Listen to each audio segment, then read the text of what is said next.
Greetings. This is Grandmaster Reginald Stroud Sr. On my YouTube channel. Um, I hope everyone is doing fine. I just wanted to say hello and give you the topic of today again. Not too long ago, I submitted a couple posts or videos concerning Grandmaster Victor Moore not beating Bruce Lee as he had alleged, and some others had alleged, that he had beat Bruce Lee back at a demonstration. And I gave some clarification as to why he did not beat Bruce Lee. And I also made the point that I don't know what his reasons were in stating that he beat Bruce Lee. I don't know if it's because he wanted notoriety or more notoriety. And at the end of the day, Bruce Lee has long since been passed away, and he can't defend himself. But the video of the demonstration has been circulated for many, many years, and you be the judge of it. And I think I've concluded it, and I'm glad, hopefully, that issue is over, in my mind anyway. Again, it has never been my intent to submit any video to put anyone down. It's only a point of reference and not my opinion, but my viewpoint. Opinions are personalized and can oftentimes be biased. I don't give opinions. If I don't know about something, I just won't say anything at all. But if I feel that I have sufficient information or adequate information, and I use that as my reference, and then we go from there. And either person accepts it or they don't accept it. But my subject today, real quick, I'll try to make an attempt to keep it as short as possible, is Chuck Norris. Now, Chuck Norris was a martial arts expert, karateka back in the 60s and 70s, and maybe to date as well. And he was a gentleman that Bruce Lee met, and he hired Chuck Norris, Bruce Lee that is, to appear in Return of the Dragon, one of his films. But my question is, has Chuck Norris ever given Bruce Lee the due respect that he deserves? And in my humble, not opinion, but in my humble viewpoint, Chuck Norris has never done that. I have seen throughout my martial arts career, almost 45 years, that a lot of karateka or martial arts experts and masters and practitioners in general who have had any type of contact with Bruce Lee in the movies or outside of that, in public or social life, many years after the man has passed away, everyone's saying that Bruce Lee was not a qualified martial artist. He couldn't fight. He was just a movie star and so forth. And I take issue with that. And if you really think about it, Bruce Lee devoted, if you study him that is, a significant portion of his life to martial arts training. And he was fanatical about it. And his body is an example of that. And we don't have to go any further than the pictures and the videos and the movies that he appeared in. And you can look at his musculature and tell that Bruce Lee was truly devoted to what he was doing. And that is not to say that there are not and was not other martial artists that trained just as hard. But he was, I guess you can say, I don't want to say golden child, but he was the example by which we all patterned ourselves after during that era.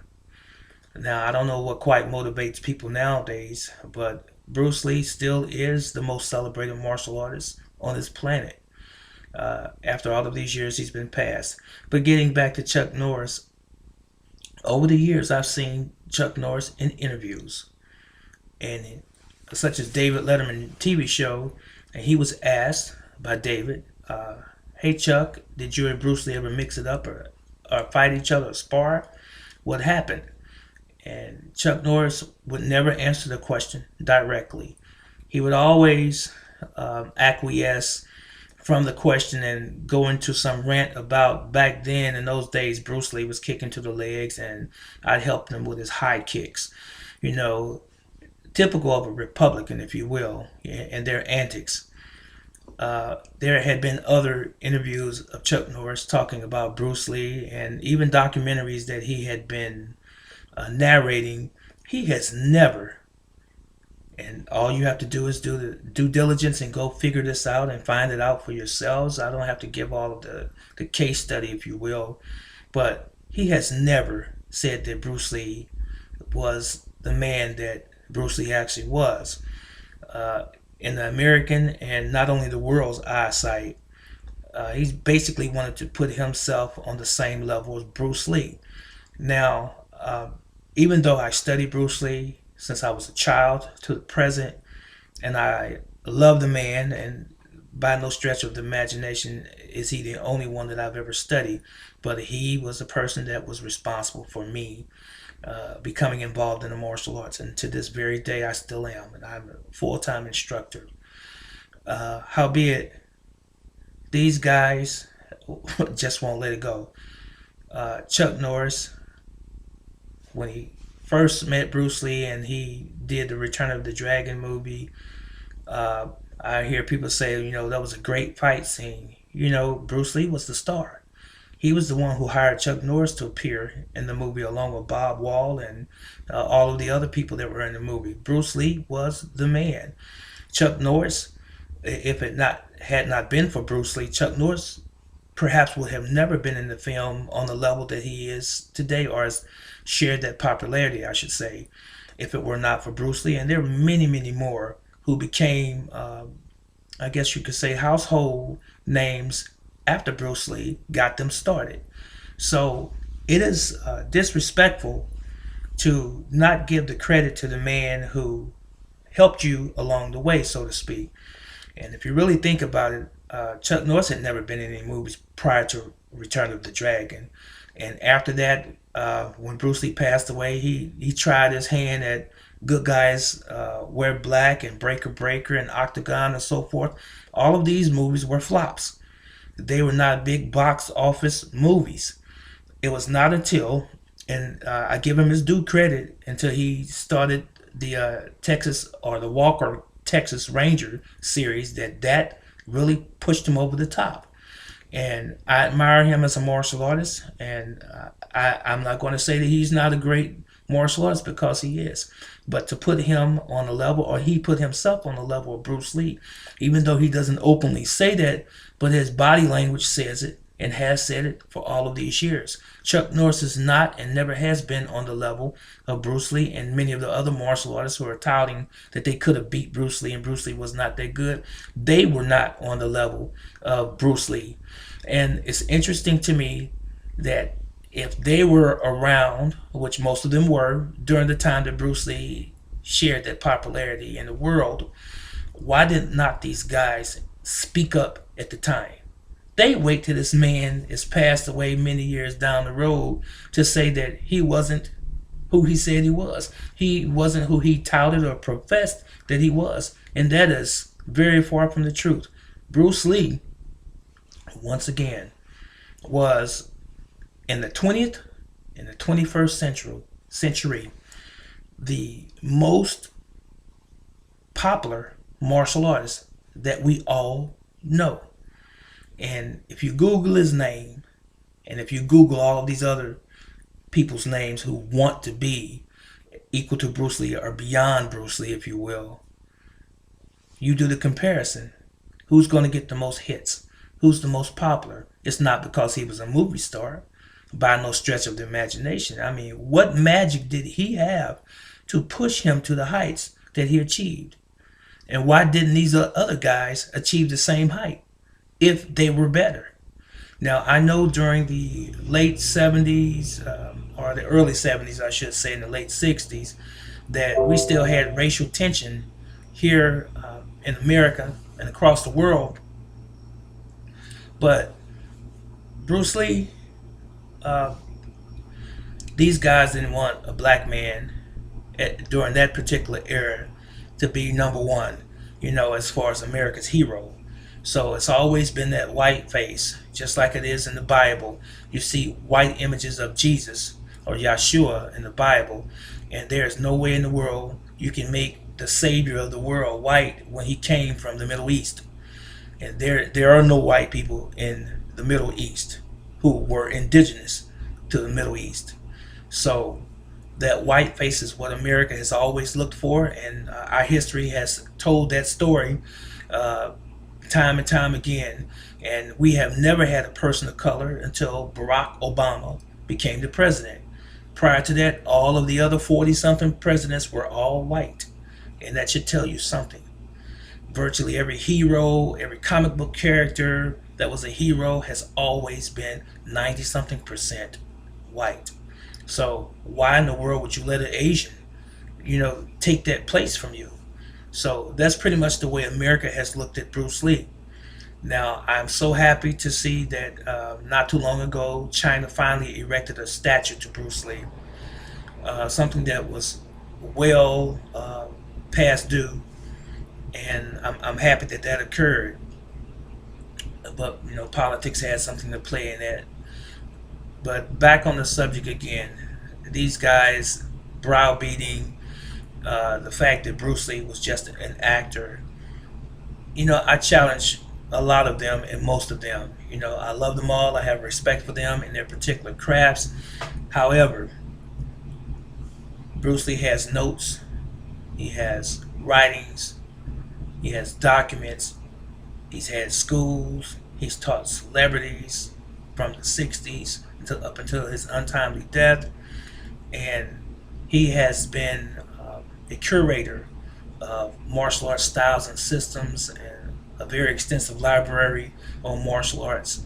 During that time, I challenge that anybody has ever done that, that we know of anyway, out of all of these people that are talking about how he was just a joke. And I've heard people even in present day time say they could have beat Bruce Lee. But how convenient, the man still passed away. But a lot of these guys during the time that he was living, I don't know, it's just a sad state of affairs that you can't give someone their just due. But sometimes when we get older, not myself included, of course, I speak to my shame.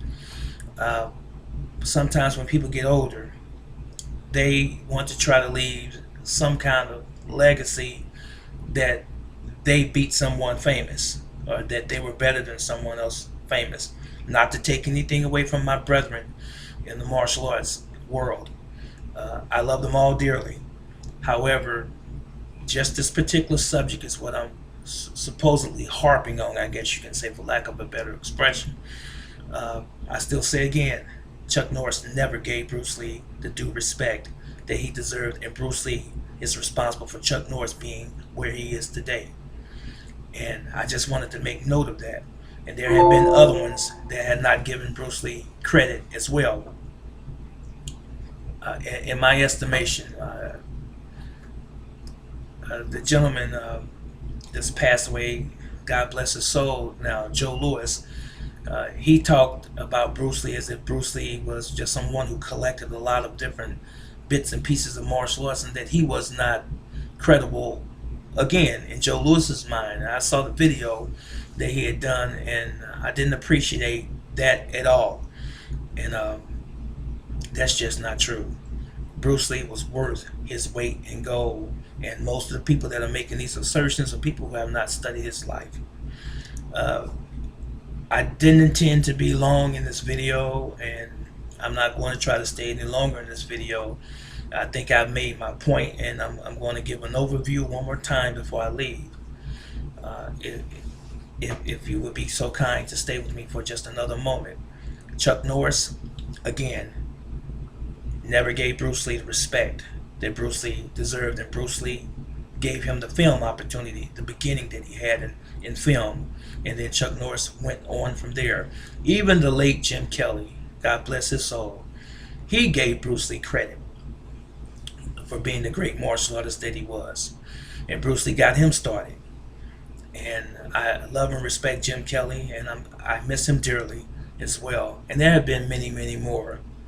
Ted Wong was another one who was one of Bruce Lee's students that gave the man credit where it was due.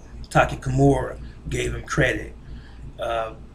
Steve McQueen gave him credit. James Coburn, God bless his soul, another actor that I loved dearly, he gave him credit. Kareem Abdul-Jabbar, and the list goes on.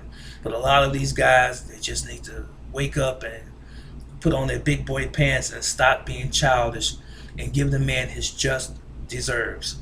And with that, this is Grandmaster Reginald Stroud Sr., also known as Brother Teacher.